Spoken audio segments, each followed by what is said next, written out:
उबाल कर, तल कर, भूंज कर खाते हैं तो इसमें कुछ बचता नहीं है, कोई भी सत्व तत्व बचते नहीं हैं, जलकर खाक हो जाते हैं। तो हमारे शरीर में डेफिशिएंसी होती है, विटामिन B12 की डिफिशिएंसी, विटामिन D3 की डेफिशिएंसी, विटामिन A की डेफिशिएंसी, हेमोग्लोबिन की डेफिशिएंसी, बहुत सारी डेफिशिएंसी, क्योंकि हम ये भोजन को मार के खाते हैं, जला के खाते हैं।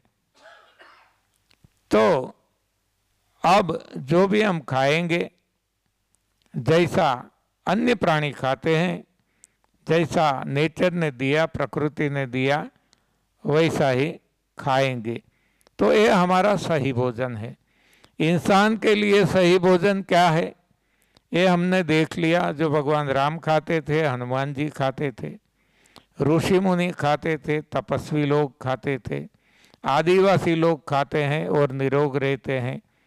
तो ऐसा भोजन है सलाद, फल, सब्जी, हरी पत्तियां, पानी और हवा, ये इंसान का भोजन है।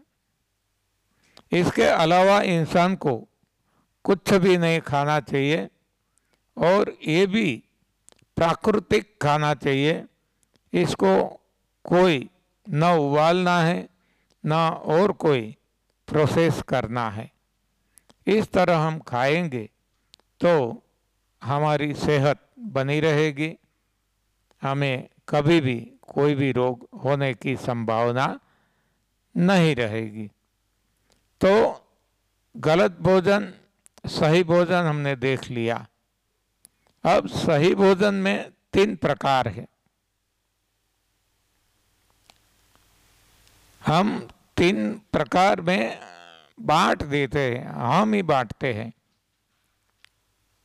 जैसे कि अर्थ उपार्जन करना है, पैसा कमाना है, तो वहाँ जो जॉब है इसको 3 में हम बांट देते हैं। एक है फार्मिंग, जो किसान करते हैं, खेती। दूसरा है नौकरी, तीसरा है व्यापार। तो उत्तम, मध्यम, कनिष्ठ में हम इसको बांट देते हैं। उत्तम कहा गया है खेती, मध्यम व्यापार और कनिष्ठ नौकरी। ये जब एक कहावत बनी उस वक्त ऐसा होगा, आज उल्टा हो गया, लेकिन है इस 3 में हम बांट देते हैं। उसी तरह जन समुदाय को भी 3 हिस्से में बांटा जा सकता है। हम जितने भी यहाँ बैठे हैं और सारी दुनिया में जितने इंसान हैं, लोग हैं, इन सभी को, वैसे तो लोग ही है, इंसान ही है, लेकिन 3 में हम बांट सकते हैं। कौन कौन है वो 3? एक है उत्तम। उत्तम कौन है? ऋषि मुनि, जो दूसरों की सोचता है, दूसरों के दुखों के बारे में, दूसरों के दुख खुद ले लेते हैं, औरों को सुख पहुंचाते हैं। तो ये है उत्तम। मध्यम, हमारे जैसे लोग जो ज़्यादातर किसी के काम में भी नहीं आते और किसी को परेशान भी नहीं करते, अपना संभाल के बैठते हैं, तो ये है मध्यम। और कनिष्ठ, कनिष्ठ लोग वो है जो बिना कारण औरों को परेशान करते हैं, जैसे कि असामाजिक लोग, जिसको हम गुंडे भी कहते हैं। तो ये 3 प्रकार इंसान के हैं। उसी तरह जो हमारा सही भोजन है, गलत भोजन की अब हम बात नहीं करेंगे, वो तो है ही नहीं भोजन, तो क्या बात करनी। सही भोजन, इनमें भी 3 प्रकार लगा सकते हैं। इसमें भी उत्तम, मध्यम, कनिष्ठ। उत्तम भोजन है वो है रसाहार, जिसको पचने में कम समय लगता है और कम ताकत लगती है। रसयुक्त आहार, रसाहार। श्रीमद् भगवद गीता अध्याय 17 श्लोक 8, इसमें बताया गया है कि जो मैं बोलता हूँ आप सभी को याद रहने वाला नहीं है। हाँ, मैं जानता हूँ, आप भी जानते हैं। तो आपको नोट पेन लेके बैठना है, लेकिन ज़्यादातर लोग हाथ जोड़ के बैठे हैं। हाँ, तो आपको फायदा नहीं मिलेगा। ये पाठशाला है, ये कार्यशाला है, ये क्लासरूम है, ये कोई कथा वार्ता नहीं है कि हाँ सुना नहीं सुना और निकल गए। तो जहाँ जहाँ आपको लगे ये नोटिंग करना है। लेकिन मैं देख रहा हूँ कि ज़्यादातर लोग हाथ जोड़ के बैठे हैं, कथा की तरह सुनते हैं। कल ही आप भूल जाएंगे। कल क्या, अभी मैं आपको पूछूंगा, हाँ, आधे घंटे के बाद आप में से ज़्यादातर लोग जवाब नहीं दे पाएंगे। हाँ, ये मुझे पता है। तो इसका क्या फायदा। हाँ, ये कथा सुनने को हम नहीं आए हैं। एनीवे, तो भोजन के 3 प्रकार। रसयुक्त आहार, श्रीमद् भगवद गीता अध्याय 17 श्लोक 8, इसमें रस की महत्ता बताई गई है। सात्विक जनों को ऐसा भोजन प्रिय है बताया गया है। ऐसे भोजन से क्या लाभ है वो भी बताया गया है। सबसे पहला लाभ वहाँ बताया गया है, आयु में बढ़ोतरी। हम मानते हैं कि आयु में बढ़ोतरी नहीं होती, हाँ, पांचम की छठ नहीं होती, ऐसा हमारा मानना है, कहावत है। ऐसा नहीं है। ये श्रीमद् भगवद गीता में जो दिया है इससे हम कह सकते हैं। तो आयु बढ़ सकती है। दूसरा है ताकत बढ़ सकती है। इसकी वजह से हम ज़्यादा काम कर सकेंगे, हमारी एफिशिएंसी बढ़ सकती है, तो आय बढ़ेगी, इससे सुखाकारी बढ़ेगी। देखो कितने लाभ है। आप गीता जी पढ़ना, ये वहाँ दिया गया है। तो रसाहार वो उत्तम आहार है। इसलिए मैं सभी जगह सभी को कहता हूँ कि आप भी प्रयोग करो। रसाहार पे हम नितांत सारा जीवन नहीं रह सकेंगे, लेकिन जब भी 1 हफ्ता, 2 हफ्ते, 1 महीना, 2 महीने, जितना रह सके हमें प्रयास करना चाहिए। रसाहार में रस निकालना ऐसा जरूरी नहीं है। आप चबा चबा चबा कर रस को अंदर जाने दो, बचता है इसको बाहर कर दो। जैसे कि हम गन्ना खाते हैं, गन्ना में वो ही करते हैं ना, चबा कर रस अंदर, बचा हुआ बाहर। तो वैसे टमाटर खाओ तो भी ऐसे खाओ, अंगूर खाओ तो भी ऐसे खाओ, खीरा खाओ तो भी ऐसे, जो भी खाए उसी तरह से खाए। जो बत्ता है इसको बाहर कर दो, नहीं बत्ता अंदर जाने दो। केला खाते हैं तो इसमें कुछ नहीं बचता तो अंदर जाने दो, नो प्रॉब्लम। लेकिन जिसमें जितना कुछ बच जाता है तो इसको बाहर कर दो। तो इस तरह से हम रसाहार कर सकते हैं, जहाँ कोई जूसर, मिक्सर, ग्राइंडर, ब्लेंडर की ज़रूरत नहीं पड़ेगी।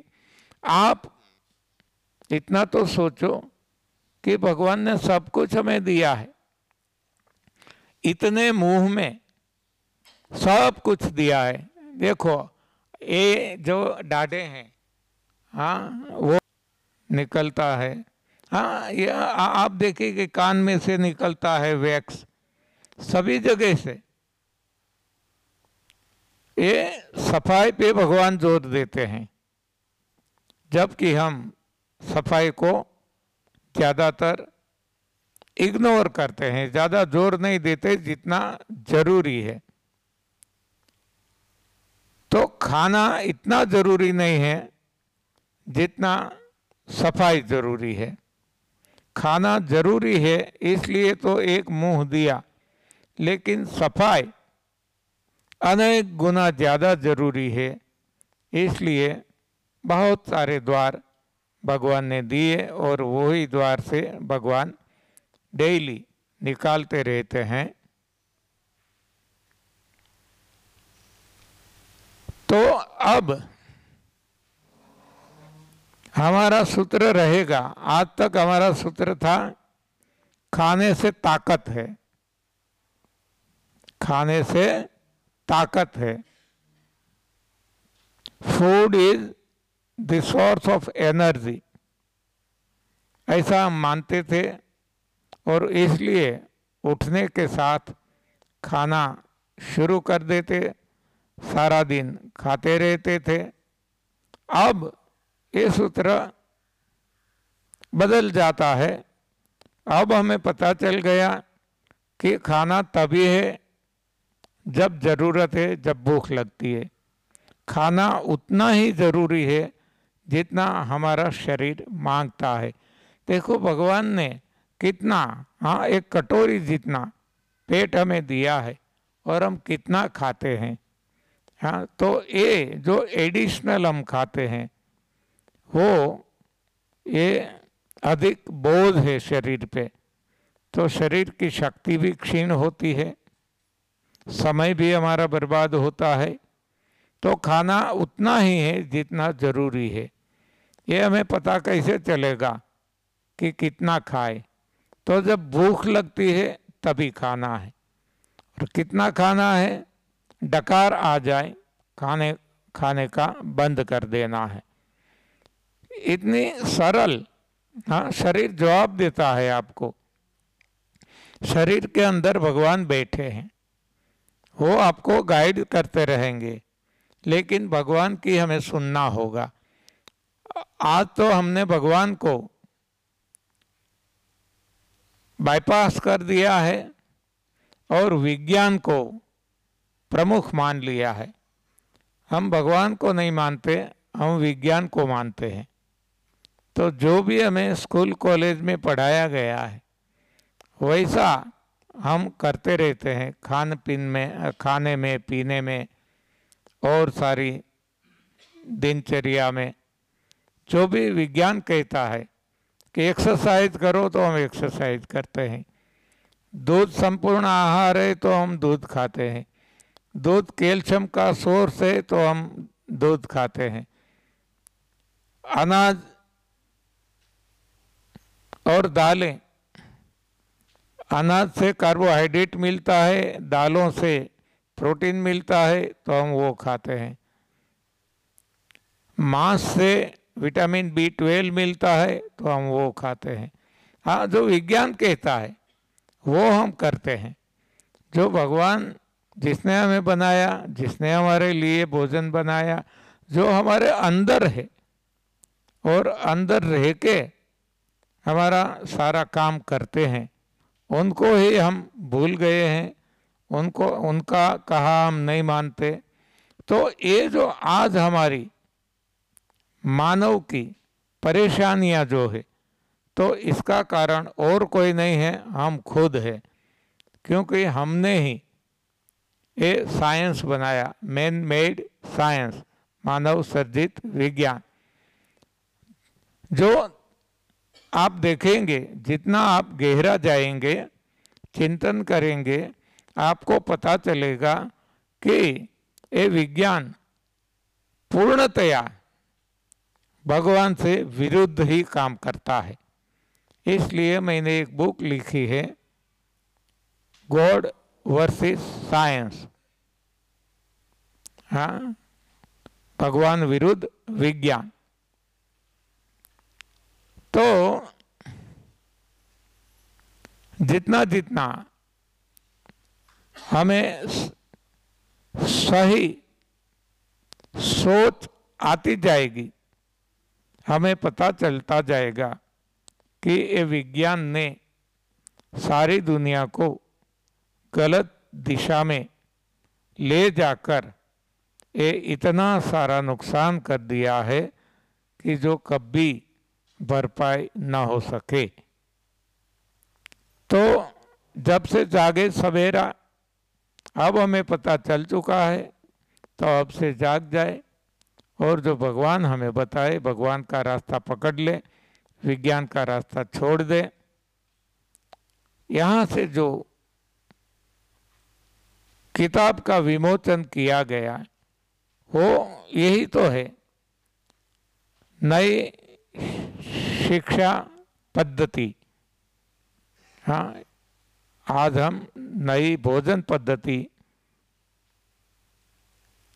के बारे में सोच रहे हैं, लेकिन नई भोजन पद्धति भी हमें नई शिक्षण पद्धति की ओर ले जाता है।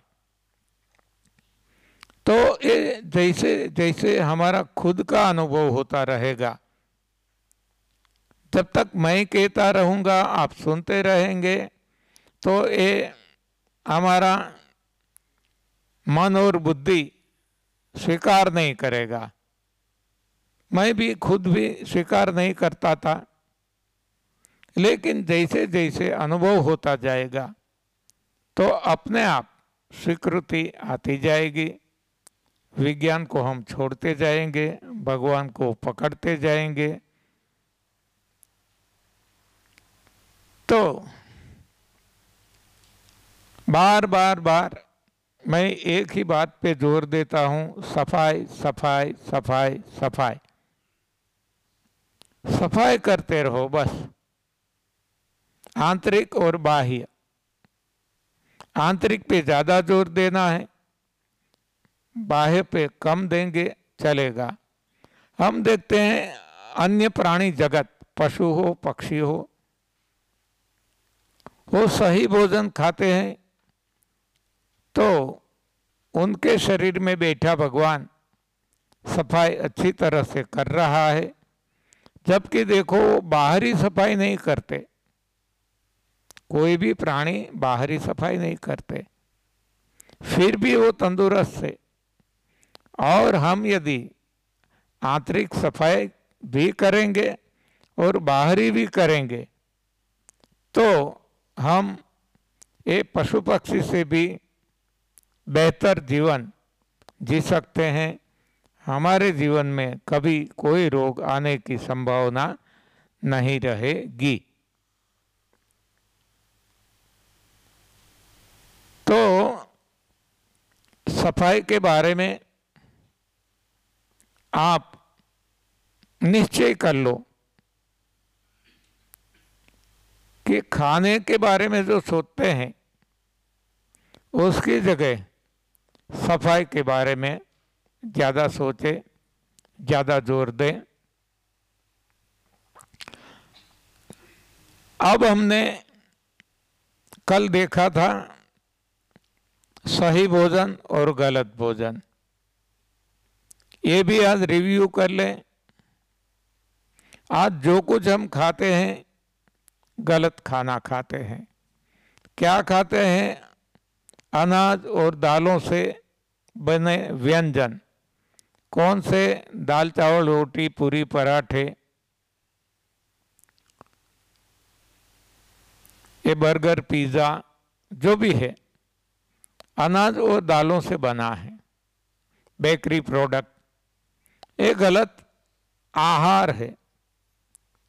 जो पचता नहीं है, शरीर में रुक जाता है, सड़ता है, वात पित्त कफ होते हैं और रोग होते हैं।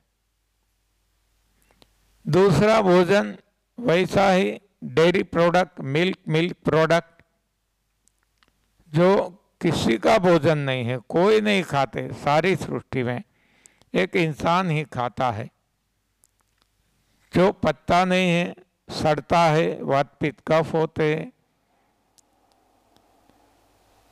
तो ये भी रोगों का कारण है। मांसाहार, जो मांसाहारी प्राणी, शेर, चीता, बाघ, उनका भोजन है, उनके शरीर में पच जाता है। हमारा भोजन नहीं है, हमारे शरीर में पचता नहीं है, फिर भी हम खाते हैं तो पड़ा रहता है, सड़ता है, वात पित्त कफ होते हैं, रोग होते हैं। इन सभी को हम आग पे चढ़ाकर